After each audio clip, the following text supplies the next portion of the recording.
Finally, the most waited painting is here.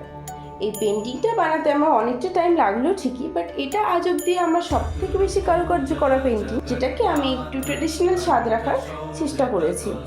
এই ক্যানভাসটায় প্রচুর কাজ ছিল, যতটা সম্ভব এই ভিডিওটায় দেখিয়েছি। এই পেন্টিংটা করতে গিয়ে ভালো খারাপ অনেক ধরনেরই এক্সপিরিয়েন্স হলো। একটা অদ্ভুত অনুভূতি আপনাদের সাথে শেয়ার করতে চাই। যখন পেন্টিংটা আমি কিছুটা কমপ্লিট করে উঠলাম, তখন ওটা একরকম দেখতে লাগছিল।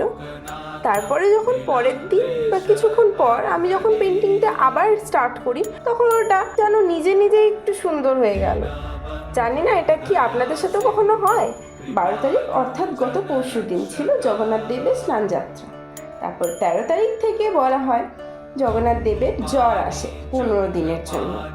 15 দিন পেরিয়ে গেলে 16তম দিনে উনি গমন করেন মাসির বাড়ি, যেই দিনটাকে আমরা বলি রথযাত্রা। এইবার রথযাত্রা 27শে মার্চ পড়েছে। রথযাত্রার দিন কখনো কি কেউ পুরীধাম গেছেন? যদি গিয়ে থাকেন অবশ্যই আপনার এক্সপিরিয়েন্সটা কমেন্টে জানাবেন। আর এই রথের সময় জগন্নাথ দেবের ছবি আঁকাটা একটা আলাদাই অনুভূতি। মন প্রাণ চিত্ত সবই শান্ত, মনে হয় নিজেকে তার চরণতলে আপন করে তুলেছেন তিনি নিজেই। এই পেন্টিংটা ফ্রেমড স্ট্রেচ ক্যানভাসের ওপরে অ্যাক্রিলিক মিডিয়াম দিয়ে করা।